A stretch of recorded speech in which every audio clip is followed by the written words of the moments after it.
Well, welcome once again to Pale Blooms and Beyond. Thank you again for joining us today. We're visiting today with Paul Stewart.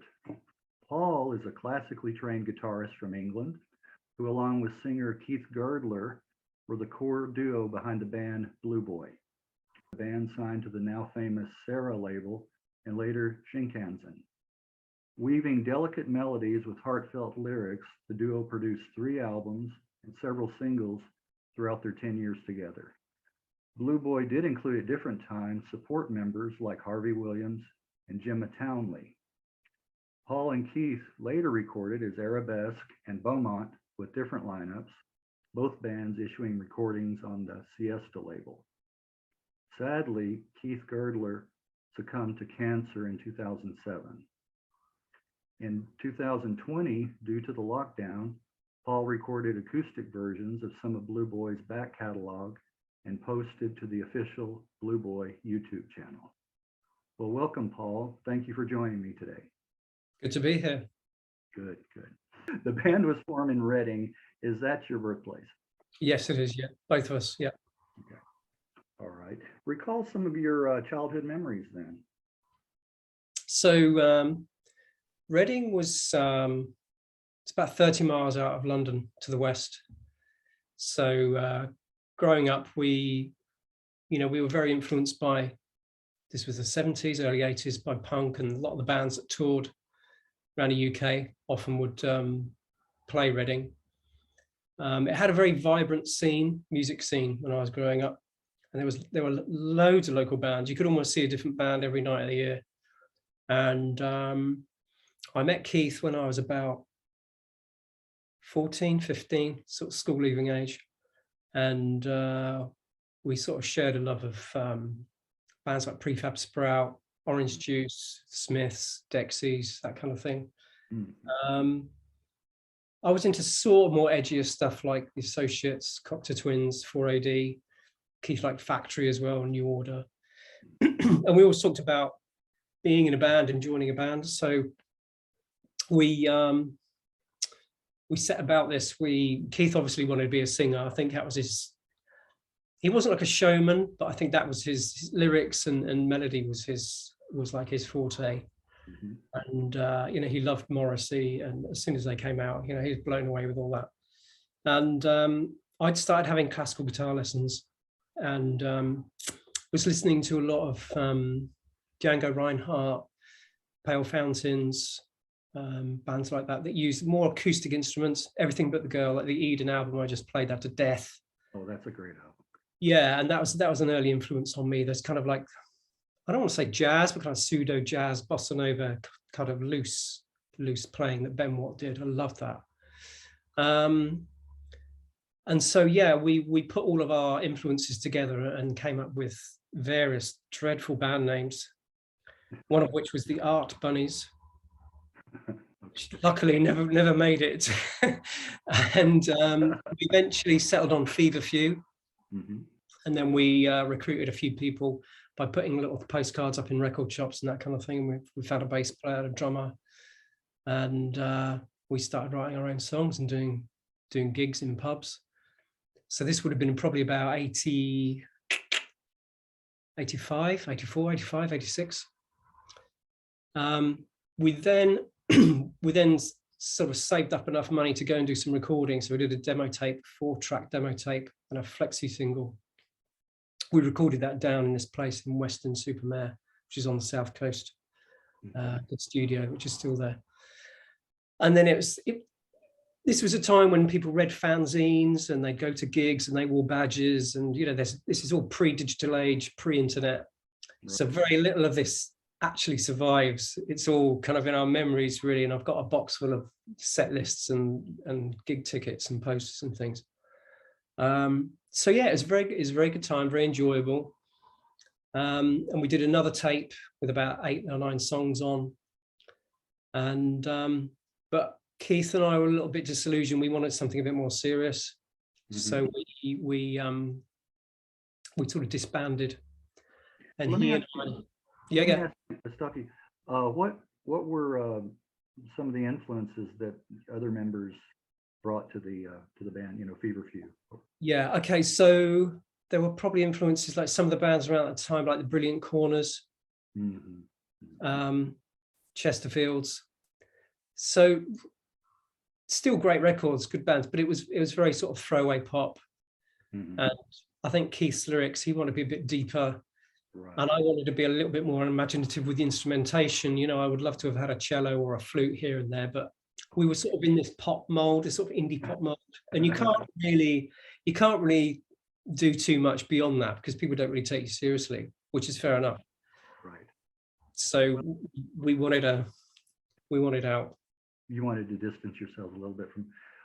I have to bring up though, watching the video of you guys on Sky Star Search, okay, Yeah. playing Bed of Roses.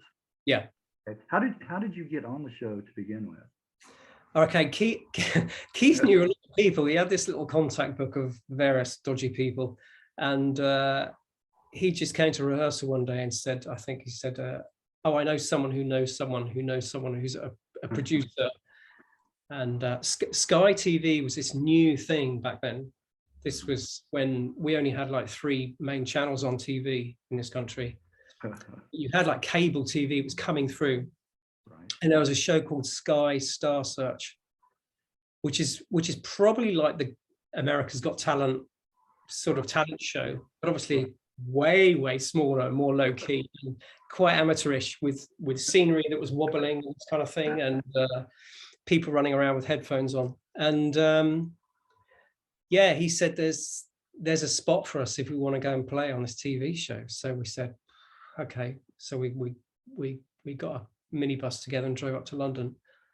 And we're in the kind of green room, and there's all these people sort of practicing their ballet moves and all this kind of stuff, magicians and stuff, and impressionists. It was not a very cool show, to be honest.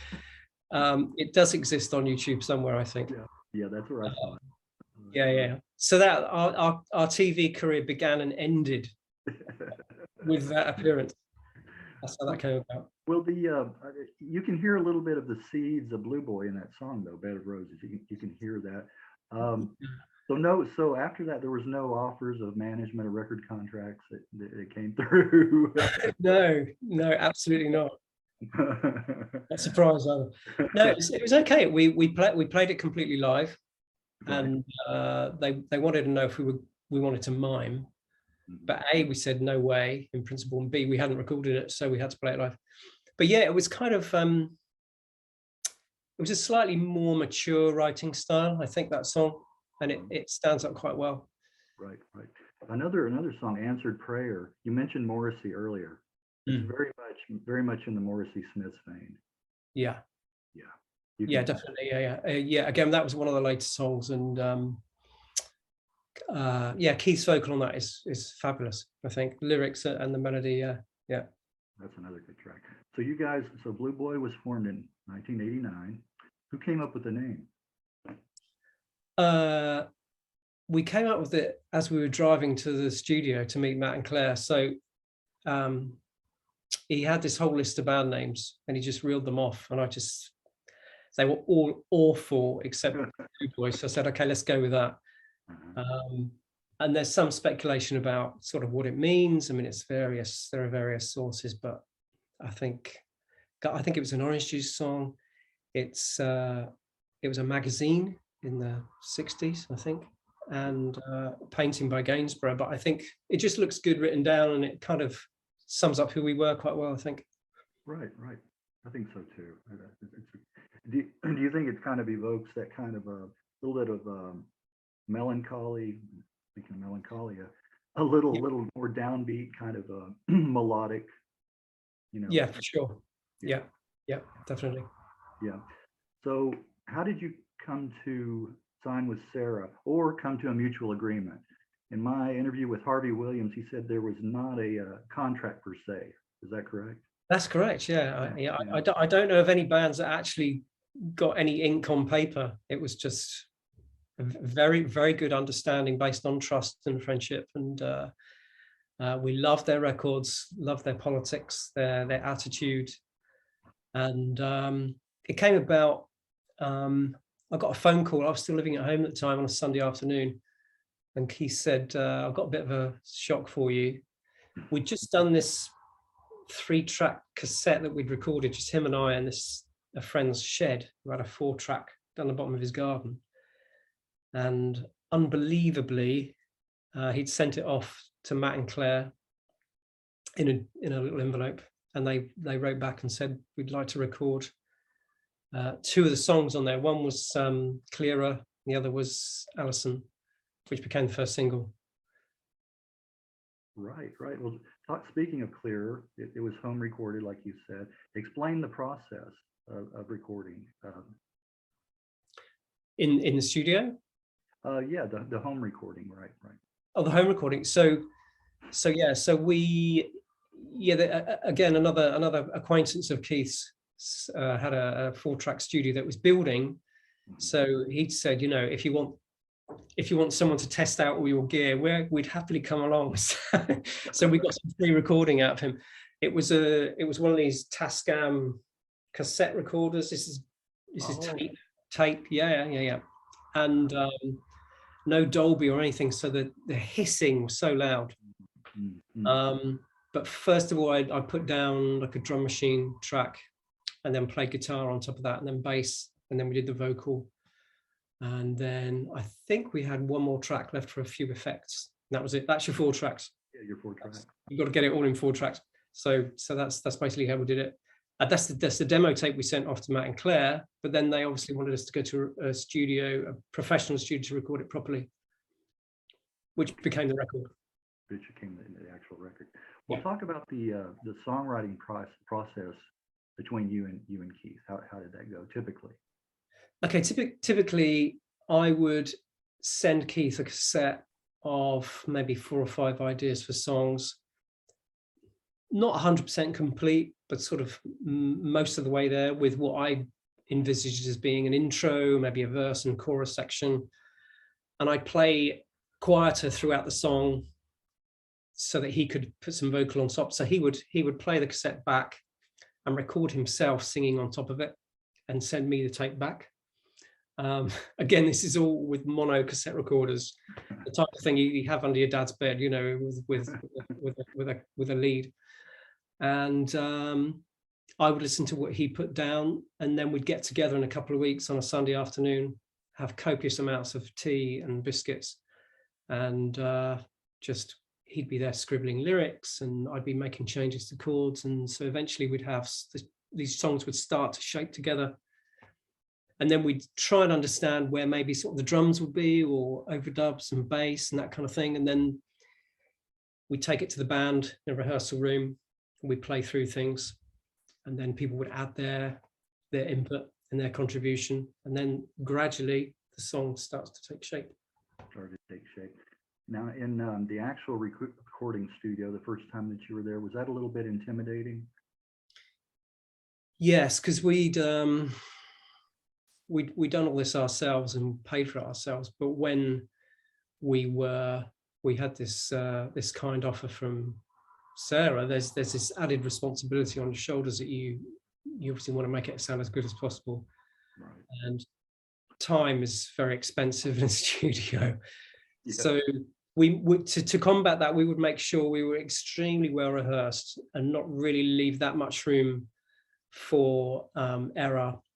I'd like to be about 85% knowing what's going to happen, and I'd try and allow for something extra to happen in the studio, as it always does when you get a group of people together and musicians.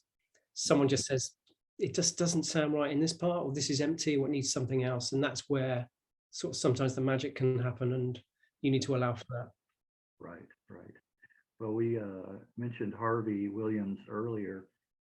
When did you add him and Gemma Townley to Blueboy?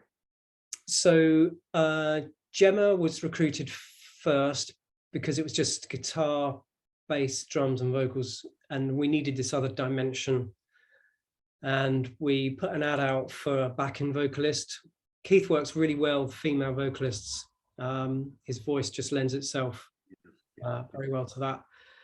And Gemma answered the ad in Reading, where we were still based, and we met up with her, had a coffee, and then all was going really well. She loved the music that we'd sent her. And then she dropped in at the end. She said, "Oh, by the way, I play cello and piano." So I said, "Okay, you're in."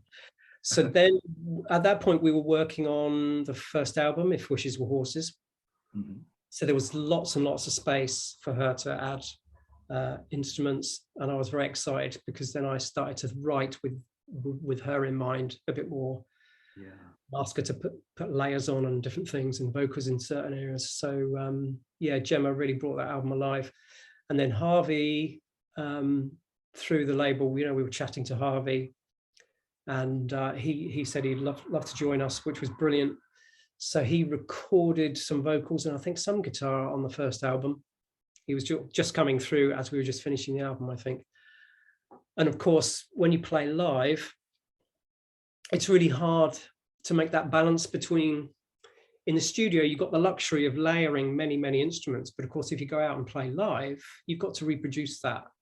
So you need to be careful about what you're, you know, you're sort of under delivering if you go out live, because people are thinking the record sounds really full and lush, but there's just 3 blokes on stage.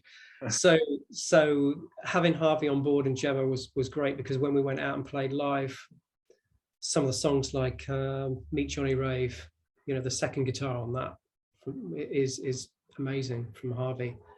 And he often played a 12-string electric guitar as well, which has got that extra octave. Right. Beautiful, really chimey guitar sound, and not too overpowering. It's just a lovely layer. So that was the band kind of recording and live. It worked very well. Well, speaking of live gigs, do you recall some of your favorite gigs? Well, we played London a few times. Most of the times it was sort of on a rainy Wednesday in places like Camden Falcon,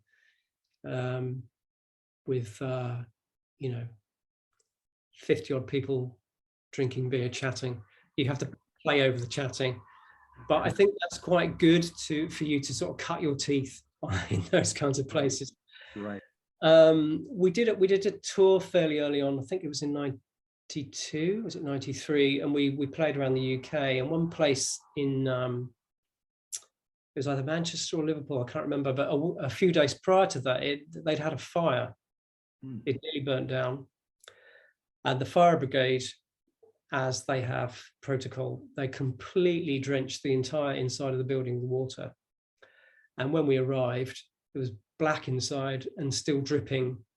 And we said to the promoters, is this safe to play? Is this okay? And he plugged an amp in and heard a sound. He said, yeah, just go for it. So I think there's a photo of us somewhere with our coats on, because this water was dripping down. And you've got an electric guitar in your hand. It's a little bit dodgy. Yeah. But we played it and we survived. Yeah. You did survive. Wow. Yeah. We were lucky enough to go to Japan, and we played there, I think 93 or 94, and played some big places there. That was quite astonishing. And a couple of thousand on some nights, which was very new to us. Yeah, we didn't play to those sizes really before. Over here.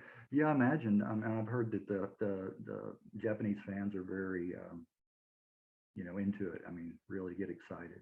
You know? Oh yeah, they're quite intense. Yeah, very into it. Yeah, that's interesting.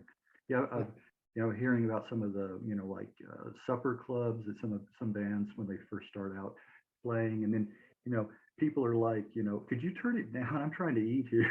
Yeah, you know, and it's like kind of backwards, you know. Yeah. But round about that time, I was also playing in a sort of jazz sort of outfit with about 7 or 8 of us, and we'd play all kinds of strange places and people's weddings and stuff, and so yeah, you end up.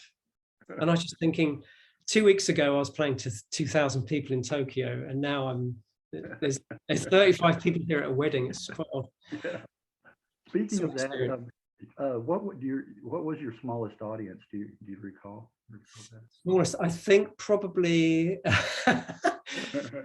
There's this really great club in Reading. Sadly, it's closed down now. It's called the After Dark Club. And all the walls are painted black, and the lager was served in plastic pints, you know, this kind of thing. They had a snooker table at the back. And I think there was a mix-up with one gig date, and we turned up, and I'm not sure they promoted it at all. So we basically played to the cleaners and the staff. And I think halfway through, I turned to everyone and said, should we just try some of the new stuff? We said, yeah. So we treated it like a rehearsal. Right. And we probably didn't even get paid. So yeah, that's the smallest, yeah, probably. That's interesting. What are your memories of the John Peel sessions? That was what, 1994? Yeah, that's 94. Yeah, that's very exciting. So I think John had come to see us play in Bristol a few months prior, and I don't know if it was on that basis or whether it was something else, but yeah, we were invited to do a session. So we went to Maida Vale and walked into this huge open studio with drum kits and amplifiers and percussion everywhere, and worked with the engineers on 4 songs, which is quite a tall order, because when you go recording at a studio, you probably have a few days, and you can have a break, you can have dinner, you can sleep, then you come back to it the next day and you're refreshed. But we got there probably about sort of, I don't know, 2 in the afternoon, and we were there quite late at night. And on the last song I think we did, which was Toulouse, you can hear the vocals really struggling, I think, because we've just been up for so long. And but it was a great experience for us. We were very, very lucky. And it actually came out last year on the Precious Recordings. There we go. Really great label run by Nick Godfrey. He's done a fabulous job of unearthing all these long lost Peel sessions, Weather Prophets, BMX Bandits, Heavenly, some other bands. And Keith being goofy on the cover there. Yeah. Yeah, I took that photo of him in France. Yeah. Yeah. What do you think? Did the Peel sessions help you? Get you a little bit more exposure? Possibly, yeah. I mean, we were at that time we were about to release a single, and that came out the following year, I think. Mm-hmm. But Unisex, our second album on Sarah, had already come out. But then we had quite a big gap of songwriting. Sarah had finished as well, and so it wasn't till a couple of years later we did the Bank of England on the Shinkansen label. Yeah. So the timing wasn't great for us, because we'd probably, we'd done lots of gigs and touring. We'd done 2 albums. We'd done quite a few singles. Mm-hmm. So really, the Peel session came sort of towards the end of that. But yeah, it certainly got us noticed. Okay. Yeah. At this point, would you like to pick up the guitar and sure, and play us a little something? Sure. You mentioned Try Happiness, which was a single, and I don't know if you know this, but kind of a rule with Sarah, and this is quite a good rule, is that the singles and the B-sides never appear on the albums. Right. So if you get a single, you've got all new songs. You haven't got 3 songs that are just on the LP. So I think it's probably worth noting that. And so we put a lot of time and effort into our singles, because we knew that that's the only time people would get to hear some of this stuff. I did notice that, and I tend to like a lot of the singles even better than some of the album cuts. So. Yeah. So this is Try Happiness. This was the 3rd single I think we did, and mention about sort of classical training. There's an exercise I was taught about picking pairs of strings up and down the guitar. Mm-hmm. And this is something I practice a lot, and this ended up being the basis of the song, which I'll just play a little bit of now. Sure.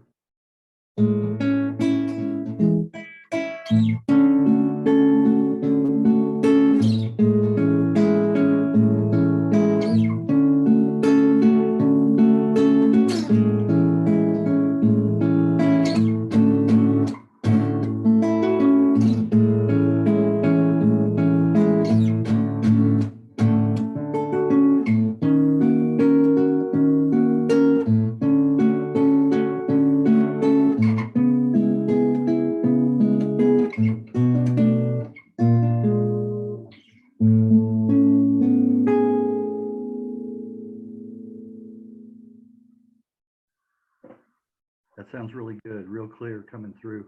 Yeah, I always like the part on there where it's dun-dun-dun, dun-dun-dun. That's the part that always got me. Yeah, it's what, like I said, it's probably my favorite or second favorite song. It probably got the twee-ometer scoring very high, that one, but That's okay. That's quite all right. I'm going to comment on a few songs, and then I'd like to hear your assessment of the okay, song afterwards. sure. If you would. Okay, you mentioned earlier Allison. Okay. To me, that has a nice Vinnie Riley treated guitar feel to it. Yeah. Do you hear that? Yeah, I love Doretti column. Yeah. Yeah, it's probably a bit self-indulgent. I mean, it was just me with doing the instruments. There was no one else. I don't think there's any bass on there or any keyboards or anything. So I really had to fill out all those long gaps. So I just I had some effects pedals, so chorus and delay, and yeah, I just kind of went to town really. And yeah, I think some of those records by him are a bit of an influence in my playing. Yeah. Yes. What is the one song? Party. Yeah, Party. Yeah. That's one of my. Yeah. Amazing.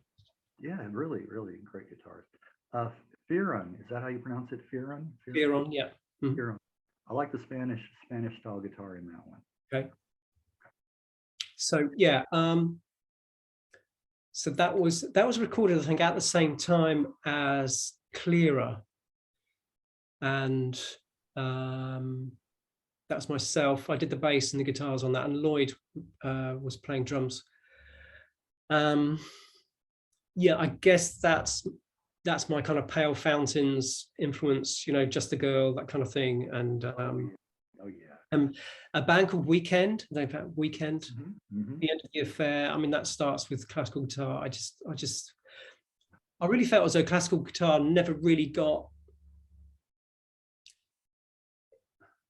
never really got the prominence that it should in pop music. I think it's a great instrument for pop records. The Lotus Eaters, the first picture of you, it's more acoustic, I know, but it's just got such quality to it. Classical guitar, you don't have to do much, then it sounds really lovely. So yeah, I think I just played about 3 or 4 different layers on Fearon. Yeah. Well, yeah, you've hit on several bands that are favorites of mine too, as well. Okay. Yeah. Pale Fountains. The first song I ever heard was Unless. Okay. Oh God, I still listen to that to this day. But yeah, okay, let's go to Meet Johnny Rave. Okay. I like the full band sound on this one. Yeah. Fuller.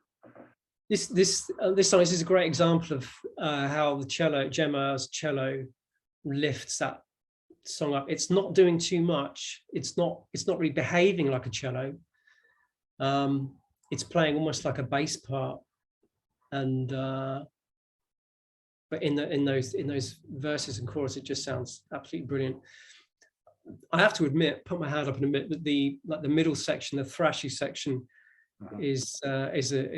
was influenced heavily by a band called Lush, who brought out a couple of EPs on Freudy, Thought Forms and Downer. Great records, and I wanted to recreate that crashing drums and guitars, and then you go back into the song, and then it's what that song needs, I think. But yeah, I think that's our second single.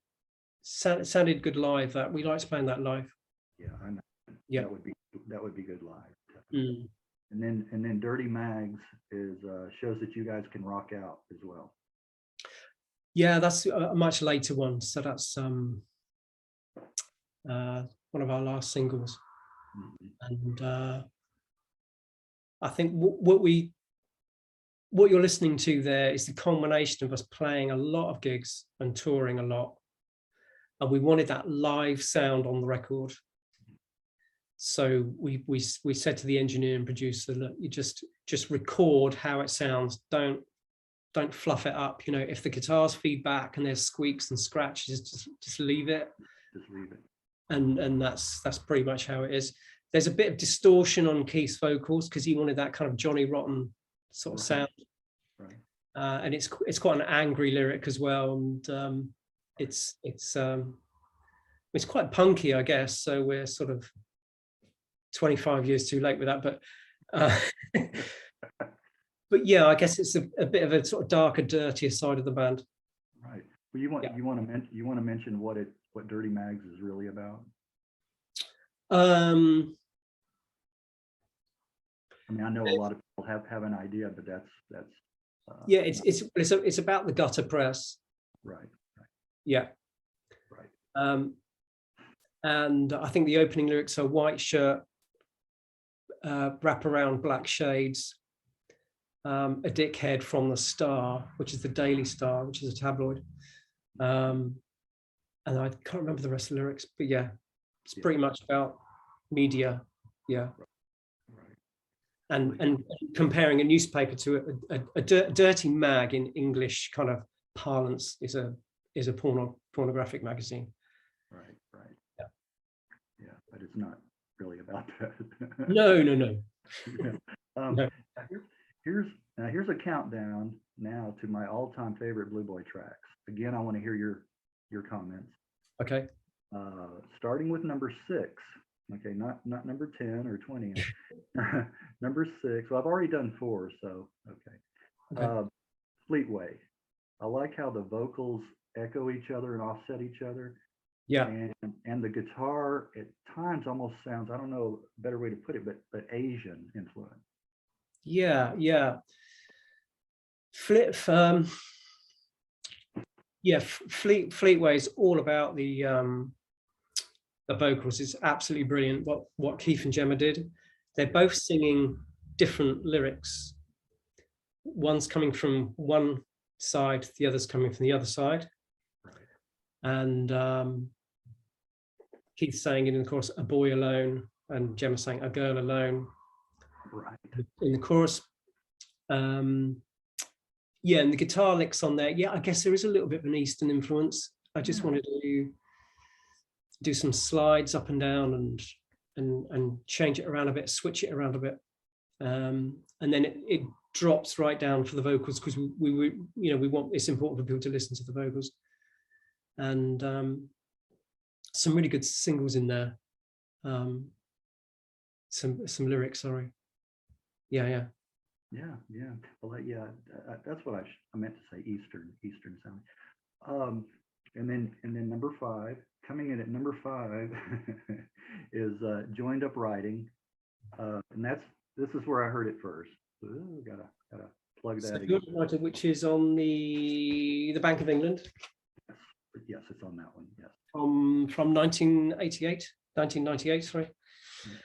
That was on the Shinkansen label. So that was the 3rd Blueboy album, the one that no one really talks about for some reason. Yeah, real breezy track. Yeah, I like the sound, the whole sound. Yeah. I mean, there's a bit of a sort of Cocteau Twins influence on there. I think very soft guitars, very flowy, very lots of washes. Yeah. And even the drums is played with brushes, so not sticks. So there's a softer feel for the drums. And we put echo. Keith loved reverb and echo. He's put it on absolutely everything. And when he left the room, the producer would turn all the faders back down again. And but I think on that one he got away with it because it's very washy, echoey. But and that was with Kath Close, vocalist Kath Close. Right. And yeah, it's a nice opening track, I think. It is. Easy to into the album. Right. I like Kath later on with Beaumont. I think she's perfect. Yeah. Okay. And then number 4, So Catch Him. I really like the cello and violin at the beginning.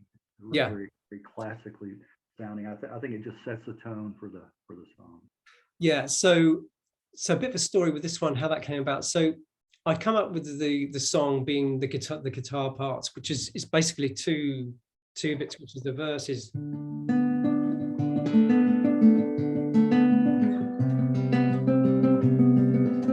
Etc. And then a chorus. But it was very short. I think in total it would only be about 2 minutes. So, and Gemma came up with a lovely cello line behind that, and we rehearsed that as a song. But I said to her, look, the song starts in D major with D as the first note. I said, could you, and her sister played violin, could you, with your sister, could you come up with some kind of piece of orchestration that finishes on a D note and just hangs? Oh, okay. And as that hangs, we'll bring in the start of the guitar bit, and there you have your song. So we did it sort of backwards, if you like. Mm-hmm. So they went away and wrote something. We didn't hear this at all. We got to the studio, and we said, okay, let's record So Catch 'Em. So Gemma and her sister went downstairs with their instruments. They tuned up, and they each played their part, which sounded quite scratchy and quite minimalist. And we were kind of thinking, is this going to work? And then they said, okay, just bear with us. We now want to put another layer on. And they did the next layer and then another layer. So I think there's 6 instruments in total. And it started to build up. So we were just kind of sat there listening to this thing create itself and grow. They obviously knew how this was going to sound, because they're proper musicians, proper classical musicians that read and write music, not people like me. And so we eventually got to this point where it trails off to the sort of D note, and then the overdub comes in and he plays the guitar, and it sort of slices nicely into it. That's how that happened. So we thought as well that we would put that first on the LP. So that's off Unisex. So that's on here. So that's track 1, and that's 94. In a way, we kind of wanted to shock people, because we thought people will have an idea of what Blueboy is already like, and if they get the album and put it on, they're going to hear an indie pop song. But this was a kind of our Sgt. Pepper type moment. So we thought, let's put that as track 1, and people will say, what the hell is this? So that's what we did, and it kind of worked. It provoked a really good reaction. Yeah, the song's very effective, the way it played out. Thank you. Very nice. Going to number 3, Boys Don't Matter. Okay. I love the echoey lead guitar. Okay. And it's a simple song, but it works. Yeah, I guess that's I mean, it's not a very well accomplished song. I mean, I have to admit that it's only 3 or 4 chords sort of played in succession. Mm-hmm. But sometimes that works when you've got a nice lyric and melody. You don't want to be thinking too much about what's going on in the background.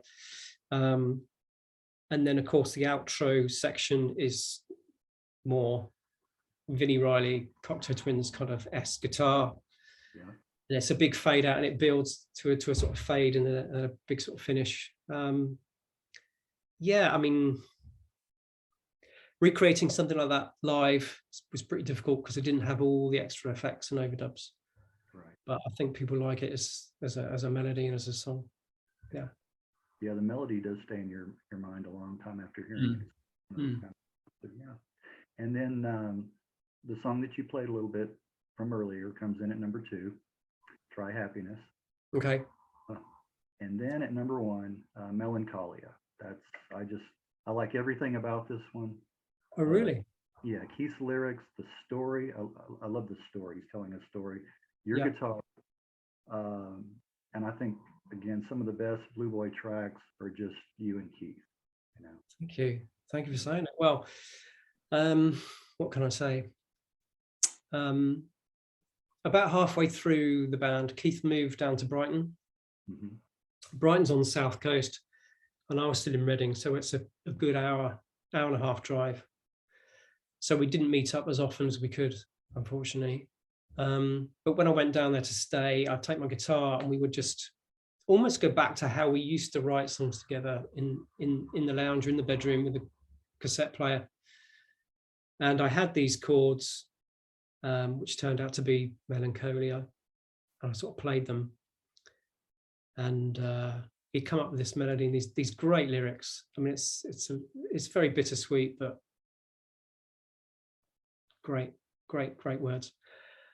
And I said, when we record this, what are we going to add to it? Because that's the thing. You go into the studio, you got all these options. He said, no, just keep it exactly as it is, stripped down. And I said, well, okay, let's see how it sounds. And it ended up being just that. So that's pretty much how it sounds, how we came up with it, together. What was your fans' reaction to that one? Yeah, a few people said they liked it, but yeah, I think it's a B-side for Love Yourself. Is it Love Yourself? I think. Okay. I think it's a B-side. I can't remember. But yeah, I think it just got buried with all the, people usually talk about Pop Kiss and Meet Johnny Rave and So Catch 'Em, these other ones, which probably evoke sort of lots of feeling and emotion. They sort of get buried sometimes. So it's nice that you've mentioned that. Oh yeah, well I wouldn't have, except for that compilation that Shinkansen, Yeah. Okay. So I wouldn't have probably known about it. Okay. Yeah. And I mentioned before I wanted to kind of talk about some of the covers. You've got the albums there. Yeah. The singles and the albums. Okay. If Wishes Were Horses. Yeah. Who are the kids? Who are the kids at the beach? Okay, so this here is the album. This is 92, and this is Brighton Beach. Okay. And Keith took that on a camera with film. This is obviously the digital age, of course. It's a random photo. Okay. Yeah, he didn't know the people, so these people are probably now in their 40s, I guess. And the album title, I know you didn't ask me about that, but I'm going to tell you about it anyway. It's quite an unusual title, but he was walking down Marine Parade, which is the main promenade along Brighton Beach, and he overheard two old ladies talking, and one of them said to the other, she went, "If wishes were horses." Well, I think that what it means is, if wishes were as common as horses. And I think he looked up the phrase. It is a very old phrase, and we really liked it. So that's how the album got titled. Yeah. Isn't it funny some of the where inspiration comes from sometimes? Yeah. Also, an album's quite a difficult thing to name because we never named an album after a song. Right. Some bands do that. But I think that if you do that, like if we'd have called Unisex, if we'd have called it Fleetway, you're basically saying that Fleetway is on this album and we think it's the best song. It's so good that we've named the album after this song, but we don't want to dictate that. So the album titles were just almost just either sort of self-encompassing or just completely irrelevant to the record. Very neutral. Yeah. I think that's a great approach, actually. I think it is. So you haven't had a phone call or an email anytime since that album came out, people that wanting royalties for their pictures being on the cover. No, but obviously after your program goes global, right. That might happen. Right. Yeah, exactly. Something to look forward to, right? Okay, you held up earlier Unisex. Is that a blurry photo or is it a painting? Okay, that's a photo. So we went, this was Gemma's idea. We went into a church in London with her friend, and we had this idea for a bunch of flowers. We liked some of the sleeves by on Creation, some of the compilation albums, and New Order, of course, using flowers. So we had this kind of idea to kind of copy that a little bit. And the back of it is the feet of this girl called Claudia, who is a friend of Gemma's, and the flowers on the floor. Okay, right. So it kind of fits, kind of wrapped around. Oh, got you. Okay. Okay. It's a photo, yeah. It's supposed to be blurry. Yes. Moving on to Bank of England. Where are the cover, the inside sleeve, and the back pictures taken? So the front is actually, this is a garden down the road from me where I used to live. Okay. And I asked if I could take a shot, and they said, yeah, absolutely. I like the fact it was overgrown. The back is the university campus, university building. Again, I took that shot. And inside, I think it's an old shed. And that was just a bit of wasteland that I saw. And that's actually still there. And but the garden's been cut back now. But it's I've visited it again. Yeah. I like it with the gate slightly ajar like that. You know. Yeah, we like wanted welcoming. It's like come in. It's like telling people. Yeah. The idea of that is Bank of England being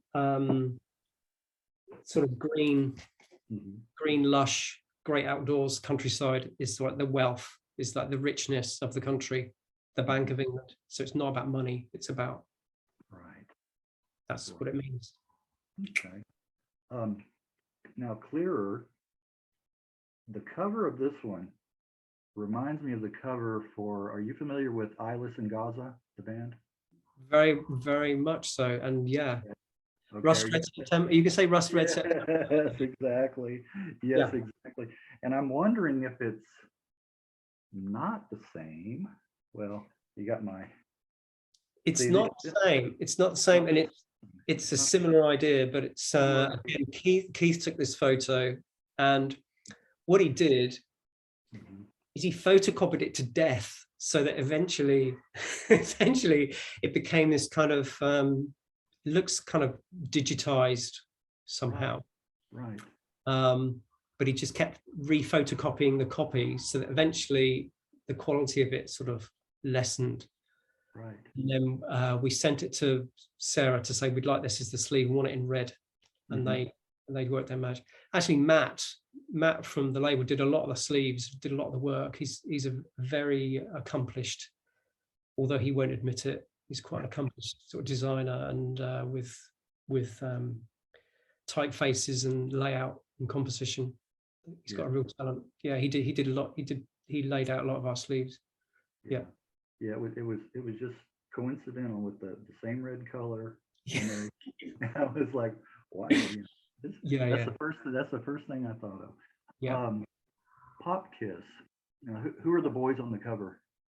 Okay, that's Keith and I. Okay. And that's surprise, surprise, Brighton Beach. Okay. And one of Keith's friends took the photo. We just threw some stones into the sea. That's what it looked like, yeah. Yeah. How old were you then? Okay, Pop Kiss was, oh gosh, I was 23,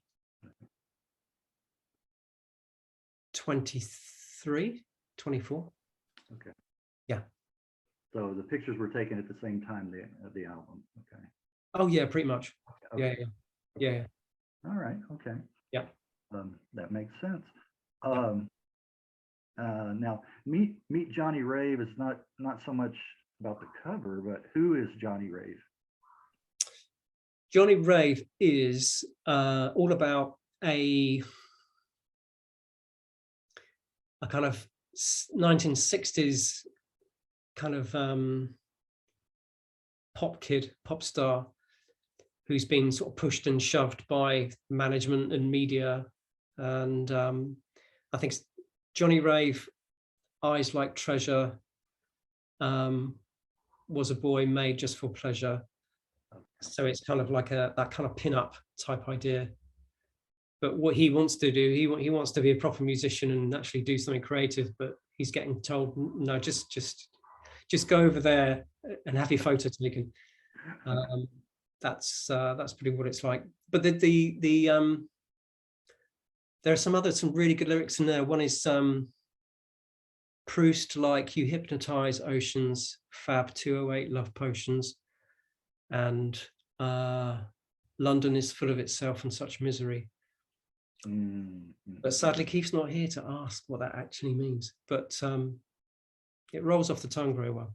Yeah, he did come up with some really, really good lyrics. I mean, Yeah, and deliberately, you know, lyrics are there for you to make your own mind up. You know, it's not about spelling it out like a story. And I think you know, I think you can take the lyrics and make them mean what you want them to mean, and they become your own, and you associate that meaning with the song. It doesn't mean that you're wrong, it doesn't mean that you're right, but it's probably a bit like art. It's abstract. I mean, I know they're words, but it is abstract, and it's how you interpret it. Yeah, I'm reminded of Buggles' video "Killed the Radio Star." Yep. What's your take on bands making videos, the MTV generation and all that? I think it detracts and it takes away from the imagination. I think what you were referring to is how I feel exactly. You know, it should be up to the listener. Yeah. How they interpret it. I think a lot of the times when bands make videos, then it's too easy of an out. It's like, oh, okay, this is what it's about. You know? Sure. Yeah. Yeah, for sure. I mean, you've got the record sleeve. There's imagery on there that's probably telling you one thing, and if they do a video, they've got to fill 3 minutes of visual stimuli and messages. So there's another, you know, that's all coming at you. So yeah, it does mean that you know, perhaps don't need to rely on your imagination so much, which I think is a shame. There you go. I heard of this gallery that's opening a little while ago, and they're having no plaques or explanations on the paintings, so that you just make your own interpretation. And I think that's really good, because you can look at something, and then if you sort of hear the story behind it, and you can almost become disappointed because you think, oh no, I thought it was way deeper than that. So yeah, I think Keith's lyrics are deliberately a little bit ambiguous. Right, I think so too. Probably my favorite band from the '80s and even after Chameleons, with Mark Burgess. He had an offshoot, Sun and the Moon, and they had a song called "Death of Imagination," and it's become very, very true. I think, you know, people just become too lazy. You know, so it really hit home. Some Gorgeous Accident. Now these look like some dated pictures.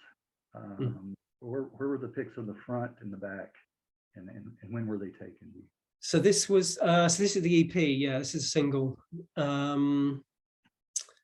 And Mark, who's in the band, he played bass. I think he provided those photos. Okay. I think he was a very keen photographer, and he had these shots. Okay. So he submitted those. Yeah, I think the front is an old building. I think in the front at an angle with a doorway. And there's like a canal. Yeah. Yeah. Again, not really related to the music or the lyrics. It's just there. Yeah. Again, I think that was a great approach you guys took with that. You know, doing that. River.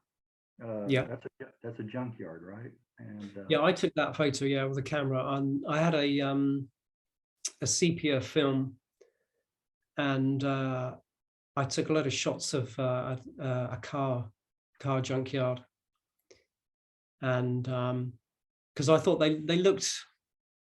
There's something about an old car, rusting old car. You kind of imagine the holidays it used to have. You know, who owned this car? Where's it been? And there it is now, sitting on top of a pile of other cars, rusting away.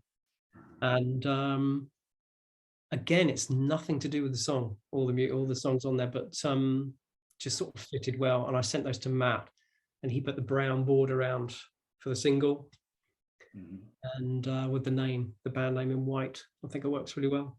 Yeah, I like some of those time-lapse photography over years and decades. You know. Yeah. Shows, you know, you can actually see, you know, things wearing and or development in certain areas. You know, you see those, and then they speed it up, and you see how things Yeah. And you can get those photo overlays, can't you? We get the same street view with Right. how it was 100 years ago. Right. That's Uh, fascinating. Fascinating, yeah. Yeah, it is. Okay. Bikini. Right. Why was this one recorded on aqua vinyl? Okay, that was from, I can't remember the guy's name, nice chap. They had a live recording from Toulouse, I think it was, a gig we did there, a few songs. And they wanted to put out a vinyl single. Mhm. So we said, yeah. And they put that out. I think they brought it out in, is it colored vinyl or clear vinyl? I think I've got one somewhere. Okay. And yeah, so there's a few of them out there. I'm not sure how many are knocking around. Did a few hundred, I think. Yeah, it's a good recording. It sounded good. Yeah. Now that's a very dated picture on the cover, right? Yeah. Is that someone famous? Is that a Nothing to do with us. No. No. Yeah, is it a couple, like a 60s couple next to is it the Golden Gate Bridge? No. Oh, yes, I think so. Yeah. Memory? Yeah. Yeah, I think so. Yeah. And the man looks like he may be a sailor. Or Yeah, it's like a naval guy. Yeah. I think so. Yeah. Okay. Just out of the blue. Yeah. And then Marco Polo. Yeah. Is that a photo of an old rugby team? That's an old school class photo that Keith had. Yeah. Okay. That It looks like they're all dressed up in some kind of sport. yeah. Here. That's a photo Keith had. Okay. Yeah. Sorry, there's no more great story than that, unfortunately. That's fine. That's fine. I risk getting into that when I ask about each one of them. Yeah. Let's switch gears a little bit. Who were some of the other artists on Sarah that you befriended or became close to? Okay, definitely. Obviously Harvey, and Harvey sometimes would play a set of his material before we went on, or vice versa. Heavenly, we played quite a bit with. We got on very well with them. Lovely people. Harvest Ministers, we played with them a couple of times. Okay. And the Orchids. And then we toured France with Northern Picture Library. Oh, yeah. But other than that, we were very unsociable. Apart from that, yeah. Bobby Ratton has had, quite the diverse career.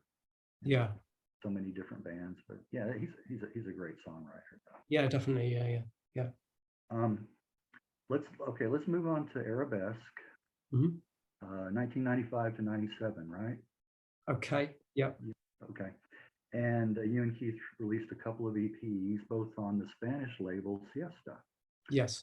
Who else worked with you on these releases? So this was happening sort of concurrently. Okay. And Siesta had been asking us to do a single or a few songs for them for a little while. And this was a good release for us, a good outlet, because we had other material that was kind of in that style, that Spanish style, sort of pseudo bossa nova kind of pop. It's something that we sort of toyed with, but we never sort of offered that for any of the Sarah stuff, because we had this clear idea about what Blueboy was and what direction it was going. And you can't, as I said before, you can't really mess around too much with different styles and that. Some bands can, but we didn't want to do that. So we created this kind of fantasy pop band called Arabesque, and we did 2 or 3 singles. And we actually got back in touch with Victoria Gehring. She sang on the early Feverfew stuff, so she sang on some pieces. Kath did as well, Kath Close, who would do more stuff with us as Beaumont. And a couple of musician friends that I knew.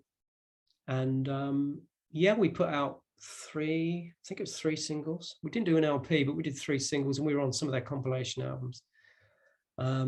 We were quite influenced by those things that I just said, but also L Records, some of the sort of like this King of Luxembourg type sort of feel. Louis Philippe's a huge influence, I have to say, as well. Yeah, love Louis Philippe. Mr. Right. What is Mr. Right, yeah. Yeah, you have some good stuff on there. Yeah. It was kind of a retro kind of a label, like bringing back those songs from decades past. Yeah, but actually, But with a new flavor. I have some great stories about Elle, and my favorite kind of anecdote, I don't know if it's true or not, was that one LP, the photo shoot and the costume and the graphics cost more than the record to make the studio, because they spent so much time on the sleeves their sleeves were just beautiful. They're lovely records. Yeah, Blue Monday, New Order. I've heard that. It cost more. Yeah. Actually, Every one they sold, they lost money. Right. Yeah. That's something. Now moving on to Beaumont. Okay. This is definitely more my style. Okay. I love the lushness in the sound. Certain songs that have that epic quality. I think mentioned before, cast vocals really complement the music, and vice versa. This. The instrumental tracks give me that summery, easy listening vibe. Yeah. Are you familiar with the library music from the late 60s and early 70s? Oh, absolutely. Like stuff. KPM. John Cameron. Yes.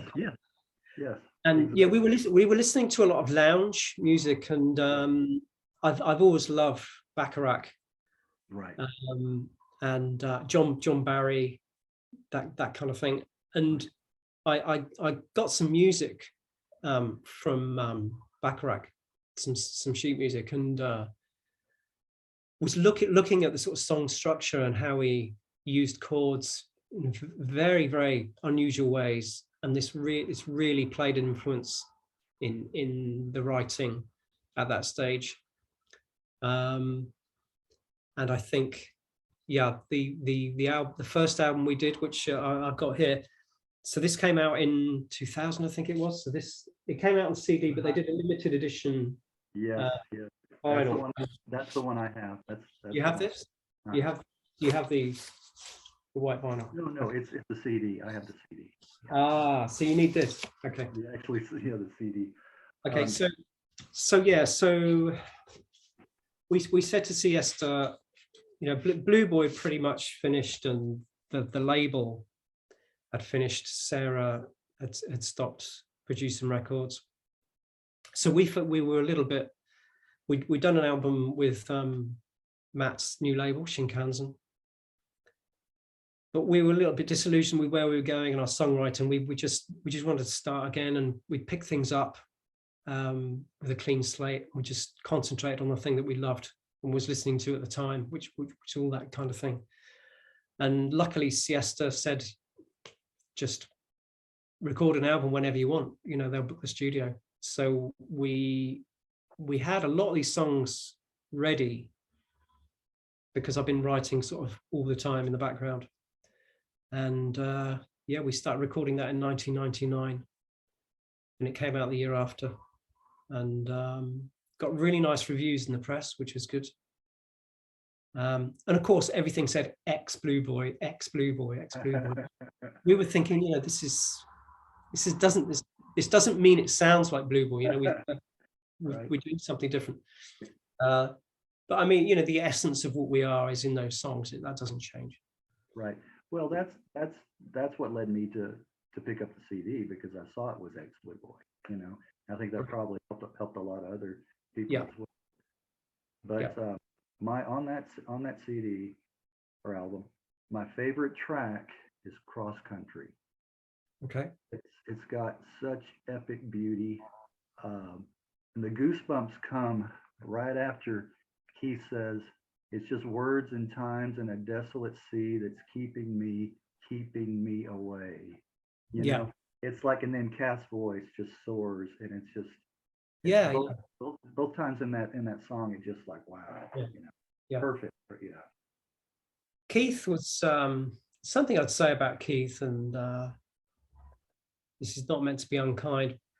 He's not a textbook singer. He wasn't trained, and he had some flaws in his range. But when he delivered, you know, he really delivered what was needed in a lot of the time. And when you listen back to some of these things, and like you just said, there are moments I just listen over and over again. Some of the things that he sang, they're so stripped back and bare. It really is. You really sort of feel the meaning of it and the feeling behind it. And I think that's a very rare quality that a lot of people don't have. And that's one of those songs where the lyrics and the melody, he really just delivered that. It was perfectly within his range. And I used to write things within his range as well. I got to know what he could comfortably cope with, and so I would keep things within that kind of boundary. And I think that's probably why you say what you say. Yeah, I think he was definitely. I mean, the songwriting craft was part of who he was, but like you said, singing within that range. And I mean, a great songwriter is one that knows when to pause, hesitate, repeat certain lyrics over at the right time. He had a real knack for doing that. Yeah, and also, although he didn't play an instrument or read music, he would be very involved in that process with me, and he would say, "No, stop there and do a really long chord, or can you pick some high notes and something." So he was almost directing me a lot of the time. Mm-hmm. So although we didn't actually play an instrument, he knew where the song should go and where the mood should be. So it was quite a tight songwriting partnership from that respect. I think a musician is a musician. You know, I mean, whether they're the singer, writer, play an instrument, you know, they have that soul, that spirit. So it carries on. I was. If you haven't, I mean, this is very similar. You know what we talked about, the lounge, the KPM, easy listening library music, but. If you haven't yet, you know, you should put out an album just reminiscent of that library sound. Yeah. You know, just instrumental. You know, I think because a lot of people these days are craving that. I think it's really making a comeback, or it has been. You know? Yeah. Well, I've got a current project I've been working on myself, so it's an instrumental. Mm-hmm. The name I go under is Sepia Sound, and I've put out, I think it's about an album, about 16, 17 tracks. It's all instrumental. It's a lot of that influence. Yeah. I just love creating that. Yeah, you can just move because you're not tied to the song, the sort of pop song structure, the songwriting. You don't have to have a verse, chorus, middle section, end. You don't have to do that. You just take it wherever you want to take it. Right. You know, speaking of John Cameron, the song that I posted on YouTube, I have a YouTube channel where I post a bunch of songs, and was from the movie with Jack Black. Now I can't think of the name of it. Nacho Libre. Yeah.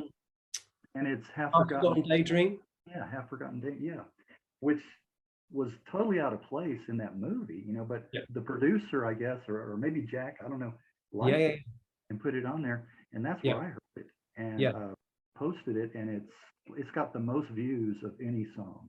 I mean, 3 million. I don't know. It's just incredible. So I told him about it, and he was surprised. You know, John. But that's the kind of song, you know. It's just, you know, people love it. You know, love that kind of sound. You know, Pale Fountains was heavily influenced by Bacharach. He mentioned Burt Bacharach. He was a really. Yeah. Oh yeah. Read up about. Yeah. So I see why you like Pale Founts. Yeah, Yeah. I didn't know that. Okay. yeah. Um, so we mentioned that. Okay, now I heard you've been working on some film projects and TV scores. Yeah. Uh, Care to share what's been going on in those areas? Okay. Well, this film came out a few years ago in 2015. This Summer Feeling, and they chose a couple of tracks that we did. They chose some felt, the Lars, Undertones, Ben Watt, and also they did L, which is a single we did, a Blueboy single. That really sort of inspired me, and felt as though it fitted well, sort of with film. And then I decided to, not being affiliated with any band or working with anyone else for the last few years now, I've just concentrated on creating music for that kind of genre, an imaginary film soundtrack, and got a sort of small home studio, lots of different instruments, music libraries, and yeah, I've recorded under the name Sepia Sound, and that's you can find it on Spotify and YouTube.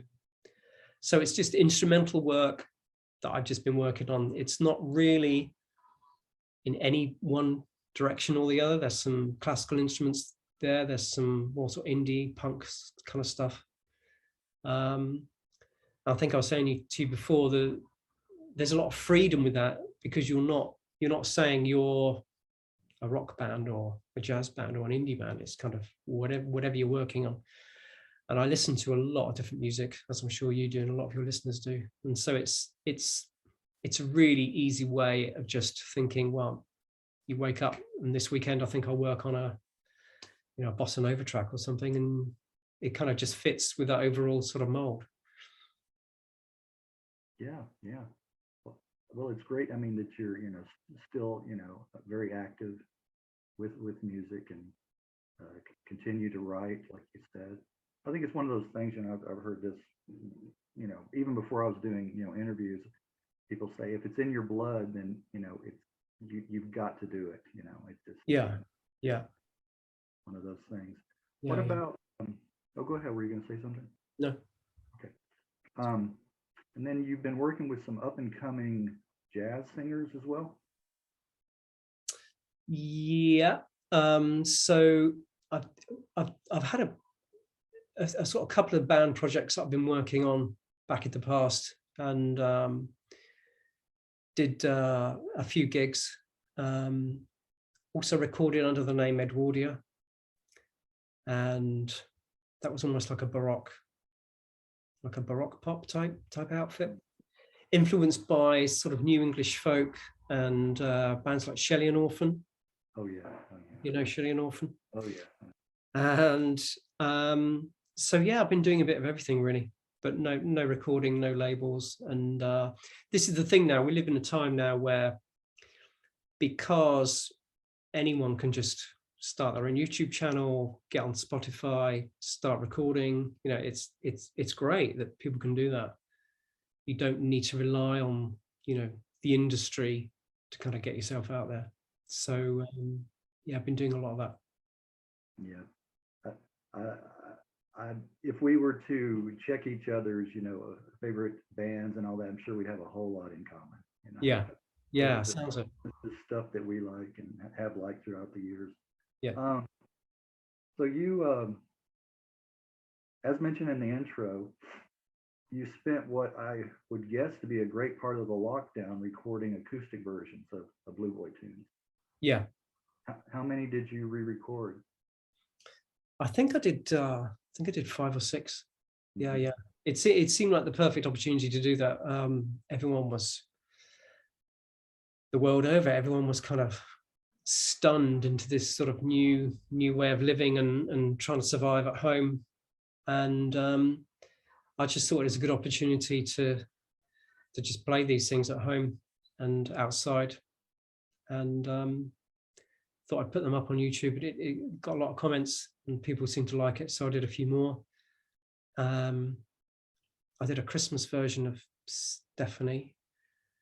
I did a song on banjo, I think. Can't remember what it was. Maybe, yeah. Air France, Meet Johnny Rave, a few others. Yeah, The Joy of Living. Wow. Okay. Well, yeah. I think it was kind of a mixed blessing in a way. The lockdown. I think it forced people to, those musicians and writers. I mean, it was like, what else can you do? Yeah. So I'm going to write. So in a way, it was kind of a, I don't want to say a good thing, but beneficial in that respect. Yeah. It was certainly a catalyst for some people to actually start writing and start reapproaching things, because you had the time to do it and you realized what was important. What's going on these days? Well, I'm kind of working on some new material. The latest thing actually is this album by Rob from Heavenly has got in touch with a lot of Sarah bands who were still writing material, releasing music, either as themselves or under new names. And he got in touch with me, and because they were putting out this LP, and it's out now. It's called Under the Bridge. Okay. And it's all ex Sarah bands from what they're doing now. So you've got Even As We Speak, The Orchids, St. Christopher, Secret Shine, Boy Racer, St. Christopher, and you've got The Wake. So yeah, it's all new music, all new songs, and there are bands like the Catenary Wires, which of course is some people from Heavenly. That's their current project. I'm on there. Jetstream Pony and Tuft Hunter, which is Pete from Heavenly. I think that's his latest project. Okay. Yeah. With Sarah, you really couldn't go wrong. I mean, you could, back in the day, you could try out any group and it's going to be good. What I consider, quality music. So they really were garnishing those that talent. Yeah, I think so. I think so. What about family? Okay, well, I have a brother. Mm-hmm. He lives abroad, and this is my mum. Mm-hmm. I live in Surrey now. Mm-hmm. So that's still in the southeast, same region. Okay. And it's that's pretty much it. Yeah. Are y'all pretty close? Yeah. Not proximity, but No. Yeah. What about interest outside of music? Do you have any? Well, even in the band, we weren't sort of heavy party goers. Right. So that's not changed. I mean, even living so close to London is probably just about an hour away on the train. I'd say probably my interests are culture and heritage. But these days, really, it's out walking, do a bit of running, swimming, and coastal swims in the summer when I can, a bit of traveling. Wow. Yeah. You need to rub off on me because I just sit here. I don't exercise like I should at all. I'm not disciplined in that area. I'm just not. It's never too late. That's true. Never too late. Every time I go for my physical, the doctor says, so have you exercised? Or and I'll say, like in the summer, it's too hot. He said, you can get the treadmill inside or, whatever. It's like, that's no excuse. But anyway, okay. So what's on the horizon, the immediate horizon for Paul Stewart? The immediate horizon? Good question. I think I'm still dreaming of that film soundtrack deal. I'd really love to tackle some film or TV music. Probably a period piece, nothing modern. I think I write, if I can steal a quote from someone I heard a few years ago, I write old music. I don't write new music, so it's not really contemporary and up to date, but it has a sort of, I don't know, aged feel to it, because I think all my influences are quite old now. Right. And that, I think you're a product of your influences. A lot of what you say and what you wear and what you know, what you write and create, you are a product of your influences. So I think that's why I probably chose the name Sepia Sound, because it's that kind of sepia, like an old photograph sound, even though sepia is visual. So I think that'd be a great achievement. But it's a hugely saturated competitive field. It's not right. You're literally a fish this big in the ocean, you know, and everyone's doing it. Basically because of what I said before about the kind of easy access there is now to home recording studios and instruments, and getting yourself on the internet on these sites. And but it's rewarding. I still write, probably not as much as I used to. I mean, in Blueboy, we were knocking out an album sort of every year or two, and touring, and a single. So a lot of rehearsing, a lot of writing, a lot of playing. But the process now is kind of slowed down. I take my time these days, and my output is not as heavy as it was. Yeah. Prolific, yeah. No. Yeah. Well, that sounds good. Would you like to take us out with another instrumental? Okay, I'll play a bit of the chorus to So Catchin', because you mentioned that earlier. Okay. Shall I? Okay. Yeah. Okay.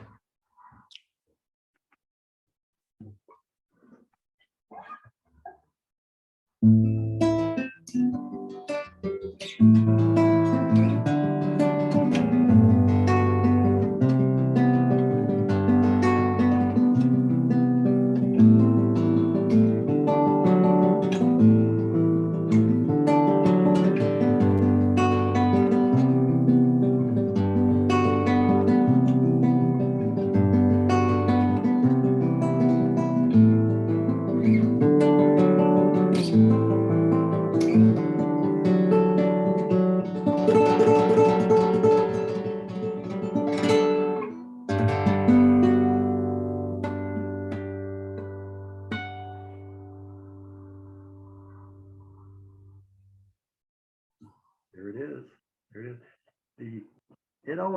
It always fascinates me to watch a musician, no matter what instrument they're playing. It's like, God, you know, I can never do that. I did try to learn the piano, well, a keyboard, and once I started getting into it was one of those video, you know, tapes that you could buy, you know, learn the piano. Probably not the best way to go about it, but after the first lesson, it lost me. You know, they start out really slow, and then they speed it up. You know, it's like, okay, now once you got this little bit down, then you've got to do these advanced ones. And I didn't have the discipline for it. Again, you've got to put hours in. You've got to. It always fascinates me, you know, to see people create music like that. So, well, I guess we've come towards the end. Okay. I think it worked out pretty well. Great talking to you, Greg. Yeah, it has been. It has. You mentioned Chesterfields earlier. I've got a chat coming up with Andy. Next week. Yeah. They're going on tour, so he kind of had to do it now before they're busy. Yeah. So I've got a week to come up with questions. It's like cram. Great band. Love the Chesterfields. Yeah, I do too. I saw them play live once. Yeah. It was on they just released Crocodile Tears. What a great album. Yeah. It's got one of my favorite lyrics ever, which is the end of the first track. Lunchtime for the Wild Youth. He says at the end, instead of peace and revolution, we've got AIDS and Whitney Houston. That is great. It's just, and yeah, they played this horrible little club in Reading, and the sound was dreadful. The engineer wasn't listening to them, and in the end, they chucked their stuff in their cases and walked off about halfway through. I was so disappointed. Oh man. Oh wow. Yeah. It's interesting how there's becoming like this little circle. A lot of them are on Facebook, you know, friends of friends, you know, Yeah. your friends. And that's how I picked up on him. Right. It was a suggestion. So, you know, like I said, I've talked to Harvey, Yeah. Phil Wilson, you know. Yeah. So it's that's beginning to grow, you know, like I said, you know, kind of expanding with you know, people, you know, similar types of music, and you know, people that know each other and that kind of stuff. So, Yeah. so Great. anyway, well thank you Thanks, so much, Greg. Paul. Keep me posted if you need anything else from me. I will. Truly enjoyed it, and I'll let you know once I've got it edited and you know, it's live. I'll send you a link and all that good stuff. And I'll share it. Thanks a lot, Greg. All right. Take Thank care. you, Paul. You Cheers. too. Goodbye. All right. Bye. Bye-bye.